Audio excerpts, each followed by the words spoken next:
राष्ट्रीय शिक्षा नीति 2020 के निर्माण के लिए इसरो के पूर्व प्रमुख डॉक्टर के कस्तूरी रंगन की अध्यक्षता में एक समिति का गठित किया गया और उन्होंने ही राष्ट्रीय शिक्षा नीति का मसौदा प्रस्तुत किया, जिसे 29 जुलाई 2020 को भारत के केंद्रीय मंत्रिमंडल ने अनुमोदित किया। इस वजह से यह राष्ट्रीय शिक्षा नीति 2020 कहलाई। यह राष्ट्रीय शिक्षा नीति एक विद्यार्थी के सर्वांगीण विकास पर बल देती है।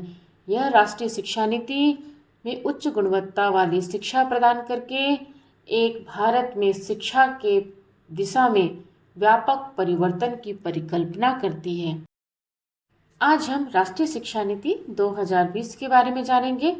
राष्ट्रीय शिक्षा नीति इस वर्ष सत्र 2024-25 से छत्तीसगढ़ के प्रत्येक महाविद्यालय में यह लागू होने जा रही है। इसके मुख्य क्या क्या प्रावधान हैं, जिसके बारे में हम आज जानने का प्रयास करेंगे। यह राष्ट्रीय शिक्षा नीति जो इस वर्ष एडमिशन ले रहे हैं उसके लिए यह पाठ्यक्रम या कैरिकुलम बोला जाए, ये 4 ईयर अंडर ग्रेजुएट प्रोग्राम है। कहने का तात्पर्य यह है कि 3 या 4 ईयर अंडर ग्रेजुएट प्रोग्राम जिसमें first year, second year, third year पहुंचने के बाद उसे डिग्री मिल जाएगी। यदि थर्ड ईयर में उसका CGPA 7.5% से अधिक है तो वह bachelor degree with honours with research करेगा। यदि उसका 7.5% CGPA से कम है तो वह बैचलर डिग्री विथ ऑनर ले सकेगा। यह इसकी बहुत अच्छी खासियत है। पहले हमें रिसर्च का ऑप्शन नहीं मिलता था और हमें PG के लिए 2 वर्ष का समय देना होता था। अभी के राष्ट्रीय शिक्षा नीति में यह 3 वर्ष में आपको डिग्री देंगे और साथ ही अगले वर्ष आपको रिसर्च विथ ऑनर्स की भी एक ऑप्शन मिलता है। करिकुलम के बारे में हम जानते हैं। हमें फर्स्ट सेमेस्टर में 4 चीज़ें पढ़ने हैं: DSC, GE, AEC और VAC। DSC के अंतर्गत वही मेजर 3 कोर्सेस होंगे, 3 सब्जेक्ट्स होंगे: physics, botany, zoology, chemistry, PCM या CBZ या आर्ट्स का कोई 3 मेजर सब्जेक्ट्स, उसको हम DSC के अंतर्गत लिए हैं। और GE जेनरिक इलेक्टिव एक सब्जेक्ट होगा जो दूसरे स्ट्रीम के किसी एक कोर्स को हमें चुनना है। जैसे कोई ज्योग्राफी ले लिया, किसी ने पॉलिटिकल साइंस ले लिया, वो उसके चॉइस के ऊपर डिपेंड करेगा। और यह राष्ट्रीय शिक्षा नीति में छात्रों को अपने अनुसार सब्जेक्ट चुनने की आज़ादी दी है। एबिलिटी एनहांसमेंट कोर्स में आपकी एबिलिटी तो है लेकिन उन्हें एनहांस करने के लिए हिंदी, इंग्लिश, एनवायरनमेंट इसके अंतर्गत शामिल किया गया है। और स्टूडेंट को रोजगार उन्मुखी बनाने के लिए वैल्यू एडिशन कोर्स का प्रारंभ किया जाएगा। ये जो वैल्यू एडिशन कोर्स में ऐसे विषयों को शामिल किया गया है, ये हायर एजुकेशन से आ गया है। सभी महाविद्यालय में अपने अपने अनुसार इसका पूल जनरेट किया गया है और उसी के अनुसार ही आपको वह विषय लेना है। तो इस तरह से हमें जो है DSC, GE, AEC और VAC पढ़ना है। जो DSCE है वह मेजर सब्जेक्ट का ही एक इलेक्टिव कोर्स होगा। यह आपके 3rd सेमेस्टर से चालू होगा, इसलिए मैं इसके बारे में ज़्यादा बात नहीं करूँगी। अब देखते हैं BA फर्स्ट ईयर के लिए GE पूल किस तरह है। यदि कोई स्टूडेंट आर्ट्स वाला है तो उसे अपने स्ट्रीम को छोड़कर कॉमर्स और साइंस के सब्जेक्ट्स को पढ़ने होंगे। GE के रूप में उसे कोई एक सब्जेक्ट चुनना होगा। तो इस तरह से कॉमर्स के कोई सब्जेक्ट है जिस फील्ड में उसका इंटरेस्ट है या जिस विषय के बारे में उसे जानना है तो वह सब्जेक्ट लेकर वह पढ़ सकता है। उसी प्रकार BCom का एक स्टूडेंट है, वह GE के रूप में आर्ट्स और साइंस के सब्जेक्ट्स, चाहे वो लाइफ साइंस हो या मैथ्स के सब्जेक्ट्स में जिसमें उसको इंटरेस्ट है वह विषय लेकर पढ़ सकता है। वैसे BSc का ही स्टूडेंट, साइंस का स्टूडेंट आर्ट्स और कॉमर्स या मैथ्स का कोई सब्जेक्ट लेकर वह आगे पढ़ सकता है जीई का पुल में। उसी प्रकार हमने एक वीएसी देखा था, वैल्यू एडिशन कोर्स।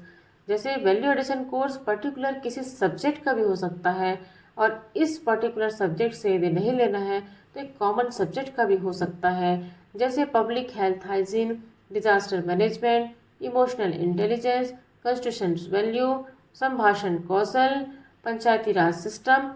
ये हमारे थोड़े से सिलेबस या कैरिकुलम कोर्सेज से अलग हैं। तो जिसे एक पर्टिकुलर सब्जेक्ट का वीएसी नहीं लेना है, वह एक अलग प्रकार का वीएसी भी पढ़कर अपनी स्किल्स को एनहेंस कर सकता है। यदि हम देखते हैं फर्स्ट ईयर का कि किस प्रकार से क्रेडिट में बटा हुआ है, सबसे पहले तो यह राष्ट्रीय शिक्षा नीति सारे credit based and choice based credit system है, जिसके अंतर्गत प्रत्येक जो कोर्स कैरिकुलम है सब में क्रेडिट बटा हुआ है। जैसे फर्स्ट सेमेस्टर है तो फर्स्ट सेमेस्टर हमारा 20 क्रेडिट का है, वह 20 क्रेडिट डीएससी और जीई, एईसी, वीएसी मिलाकर होंगे। जैसे एक डीएससी का होगा वह 4 क्रेडिट का होगा, तो 3 डीएससी हो गए, 4 तिया 12। जीई जेनरिक इलेक्टिव होगा, क्योंकि यह भी किसी कोर्स का, किसी स्ट्रीम का एक डीएससी है, इसलिए यह भी 4 क्रेडिट का होगा, तो 4 12 4 16 हो गए। और एईसी जो होगा वह आपका 2 क्रेडिट का होगा, और वीएसी होगा वह भी आपका 2 क्रेडिट का होगा। तो इस प्रकार से 16 और 4 20 क्रेडिट, आपको पूरे 20 क्रेडिट का एग्ज़ाम देना होगा फर्स्ट सेमेस्टर में। उसी प्रकार सेकेंड सेमेस्टर में भी वह भी 20 क्रेडिट का होगा। वही सेम जो है आप जो डीएससी 1 पढ़े अब वो डीएससी सेकेंड हो जाएगा। जीई भी आप चेंज कर सकते हैं अपने अकॉर्डिंग, या आपको उसी में ही आगे बढ़ना है तो उसी सब्जेक्ट का सेकेंड पार्ट आप लेके आगे बढ़ सकते हैं। और एईसी में जैसे कि फॉर एग्जांपल बीएससी वालों के लिए एईसी इंग्लिश था, तो सेकेंड ईयर में वह हिंदी या इन्वॉल्वमेंट हो जाएगा। वीएसी में भी आप पुल को चेंज कर सकते हैं, आपको जिस सब्जेक्ट के बारे में जानना है वो आप सब्जेक्ट लेके आप आगे बढ़ सकते हैं, और यह भी 20 क्रेडिट का होगा। तो कुल मिलाकर आपका फर्स्ट ईयर जो फर्स्ट सेमेस्टर और सेकेंड सेमेस्टर दोनों को मिलाकर यह 40 क्रेडिट का होगा, और 40 क्रेडिट आप अर्न करेंगे फर्स्ट सेमेस्टर और सेकेंड सेमेस्टर में। और तो इसी प्रकार से यह जो है आपके क्रेडिट हैं वह आगे बढ़ते जाएंगे, और first year, second year, third year इस तरह से वह आगे बढ़ते जाएगा। लेकिन अभी हम सिर्फ फर्स्ट ईयर की बात कर रहे हैं, जिसमें फर्स्ट सेमेस्टर और सेकेंड सेमेस्टर शामिल है। और यदि किसी कारणवश आप आगे पढ़ाई कंटिन्यू नहीं कर पा रहे हैं, आप ब्रेक करना चाहते हैं, तो आपका 1 साल बर्बाद नहीं होगा। आप 4 क्रेडिट और एक्स्ट्रा आपको अर्न करना होगा, और 40 + 4 क्रेडिट मिला के आपको जब मिल जाएंगे तब वह यूनिवर्सिटी आपको सर्टिफिकेट प्रदान करेगा।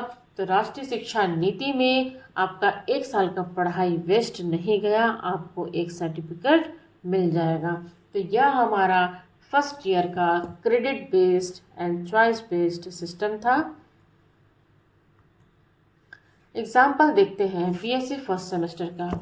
मान लो कोई स्टूडेंट ने एडमिशन लिया, फिजिक्स, केमिस्ट्री और मैथ्स लिया, पीसीएम लिया, और उन्होंने जीई के रूप में कोई एक सब्जेक्ट चुना, और उसका इंग्लिश है एईसी, और वीएसी वह पुल से चुना, तो वह 20 क्रेडिट का हुआ। तो इसी प्रकार से एक एग्जाम्पल है कि हम जो है 3 सब्जेक्ट के अलावा जीई को एक पढ़ना है, और एईसी को और वीएसी को। उसी प्रकार देखते हैं अब, जैसे ही हमने बात किया है क्रेडिट बेस्ड सिस्टम का, तो इसमें कंटिन्यूअस इंटरनल असेसमेंट बहुत ज़रूरी है। और यह कंटिन्यूअस इंटरनल असेसमेंट, मान लो यह 100 नंबर का है, एक सब्जेक्ट 100 नंबर का है, उसमें से 30 नंबर जो है आपका कंटिन्यूस इंटरनल असेसमेंट है और 70% है आपका एंड सेमेस्टर एग्जामिनेशन जो यूनिवर्सिटी के द्वारा लिया जाता है। तो यह 30% जो है आपके कॉलेज में है, कॉलेज में आपकी टीचर के पास है। और इसके अंतर्गत आपका जो है क्लास टेस्ट लिया जाएगा या क्विज लिया जाएगा 20 नंबर में, क्लास टेस्ट या क्विज, और यह 2 बार लेना होगा। इसमें 2 टेस्ट में से दोनों बार में से जो आपका बेस्ट परफॉर्मेंस होगा उसको वह एंटर कर लेंगे। और आपका जो 10 नंबर है वह असाइनमेंट का नंबर, मतलब 20 नंबर में आपने कितना नंबर पाया और 10 नंबर में आपको कितना असाइनमेंट मिला, दोनों मिलाकर यह आपका CIA को यूनिवर्सिटी भेजेंगे और उसके बाद ही आपका एंड सेमेस्टर एग्जामिनेशन के लिए एडमिट कार्ड जारी होगा। और उस समय जो आपका एग्ज़ाम होगा वह मात्र 70% के लिए होगा, क्योंकि 30% का एग्ज़ाम आपने यूनिवर्सिटी में कंटिन्यूस इंटरनल असेसमेंट के रूप में दे दिया है। और उसी प्रकार से जो है 2 क्रेडिट का है, जो कोर्सेज 2 क्रेडिट के हैं, जैसे मैंने बताए थे 2 क्रेडिट के एबिलिटी एनहेंसमेंट कोर्स है और वैल्यू एडिशन कोर्स है। ये 100 नंबर जो है 4 क्रेडिट वाले के लिए है और ये 2 क्रेडिट वाले के लिए 50 नंबर है। तो ये 50 नंबर में भी इंटरनल एग्जामिनेशन होगा और आपका एंड सेमेस्टर एग्जामिनेशन होगा। जो एक्सटर्नल होता है एंड सेमेस्टर एग्जामिनेशन जो यूनिवर्सिटी के द्वारा लिया जाता है वह 35 नंबर का होगा और 15 नंबर का कंटिन्यूस इंटरनल असेसमेंट, यह आपके क्लास टीचर या क्लास सब्जेक्ट के टीचर के ऊपर रहेगा। 15 नंबर में भी 10 नंबर जो होगा आपका क्लास टेस्ट या क्विज होंगे, यह भी 2 बार लेना है। और 5 नंबर का आपका असाइनमेंट है, जो भी बेस्ट होगा 10, 5, 15 नंबर में आपको जितना मैक्सिमम नंबर दे सकते हैं आपके परफॉर्मेंस के बेस पर वह देंगे। और वह देने के बाद यूनिवर्सिटी भेजेंगे। यूनिवर्सिटी भेजने के बाद आपका प्रैक्टिकल का एग्ज़ाम हो गया या CIA हो गया, तो वह जाने के बाद आपको एंड सेमेस्टर एग्जामिनेशन का एडमिट कार्ड जारी होगा। तो यह बात हमें समझ लेना है कि 70% का ही आपका एग्जामिनेशन यूनिवर्सिटी लेगा और 30% आपके क्लास टीचर के पास है या सब्जेक्ट टीचर के पास है कहा जाए। ये इस तरह से आपको ध्यान देना है। और इसके लिए सबसे महत्वपूर्ण बात यह है कि जब तक आप कंटिन्यूस इंटरनल असेसमेंट में नहीं बैठेंगे, आपका नंबर यूनिवर्सिटी को नहीं भेजा जाएगा, तो आप एंड सेमेस्टर एग्जामिनेशन में नहीं बैठ सकेंगे। तो इस चीज़ का हमें विशेष ध्यान रखना है कि हमें इंटरनल एग्ज़ाम में बैठना है और अटेंड करना है, उसके बाद फिर हम एंड सेमेस्टर एग्जामिनेशन में बैठेंगे। और जो रूल यह रेगुलर स्टूडेंट के लिए है वह सेम चीज़ फॉलो होगा प्राइवेट स्टूडेंट के लिए, क्योंकि इस वर्ष राष्ट्रीय शिक्षा नीति के अंतर्गत प्राइवेट स्टूडेंट को भी इनरोल करना है, क्योंकि हमें जो है रेगुलर की तरह प्राइवेट स्टूडेंट को भी इनरोल करना है, क्योंकि क्रॉस इनरोलमेंट रेशियो हमें बढ़ाना है। ये प्राइवेट स्टूडेंट इसमें इनरोल होंगे तो हमारी GER ऑलरेडी या ऑटोमेटिकली बढ़ जाएंगे। तो इस प्रकार से हमने CIA देखा। फॉर एग्जांपल हम देख लेते हैं क्लास टेस्ट 20 नंबर 20%, क्विज भी 20%, दोनों में से कोई एक लेना है और 2 बार लेना है। जो बेस्ट होगा उसका हमें नंबर रख लेना है। और असाइनमेंट का 10 नंबर, ये दोनों को ऐड करने के बाद हमें टोटल जो 30 का था 30% में उसमें 20 नंबर मिला फॉर एग्जाम्पल। तो इस तरह से यह आपका CIA कैलकुलेट होगा। उसके बाद हम देखते हैं लेटर ग्रेड और ग्रेड पॉइंट। ये सारे आपका इंटरनल एग्ज़ाम हो गया, उसके बाद आपने एंड सेमेस्टर एग्जामिनेशन भी दे दिया। अब हम देखते हैं कि ग्रेड पॉइंट, यदि आपका 40% से कम है, यदि आपकी परफॉर्मेंस जो है 40% से कम है, 40% से आप कम लेके आए हैं, तो आपको ग्रेड पॉइंट 0 मिलेंगे और आप फेल की कैटेगरी में होंगे। और यदि grade point and later grade की हम बात करते हैं, यदि आप 40% से कम नंबर लेके आए हैं तो आपका ग्रेड पॉइंट 0 होगा और आप फेल की कैटेगरी में होंगे, और 40 होगा तो आपका ग्रेड पॉइंट 4 होगा, आप पास होंगे। 40 से 60% के बीच में होगा तो ग्रेड पॉइंट 5 होगा, जिसे हम एवरेज कहेंगे। 50 से 60 के बीच में होगा तो वह 6 ग्रेड पॉइंट के अंतर्गत आएगा, जिसे लेटर ग्रेड बी कहेंगे। 60 से 70 होगा तो 7 होगा। तो इस तरह से यह ग्रेड पॉइंट जो है हर एक परसेंट के ऊपर है, वह बटा हुआ है। आपका एबव 90% से अधिक होगा तो उसका ग्रेड पॉइंट 10 होगा और लेटर ग्रेड ओ होगा।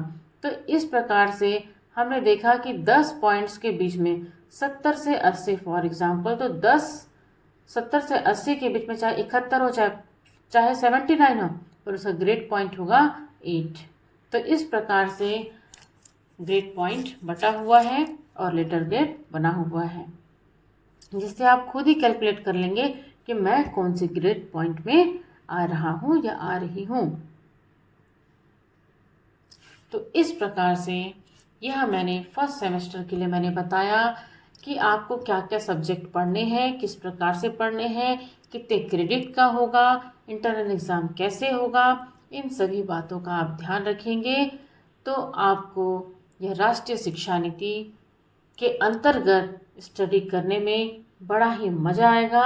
और यह राष्ट्रीय शिक्षा नीति एक विद्यार्थी के सर्वांगीण विकास के लिए यह बनाया गया है, जिसे आर्ट्स की भी जानकारी हो, साइंस की भी जानकारी हो, कॉमर्स की भी जानकारी हो, और स्टूडेंट को विषय लेने की आज़ादी पूरी तरह दी गई है, ताकि वह अपने अनुसार विषय लेकर अपना सर्वांगीण विकास कर सकें।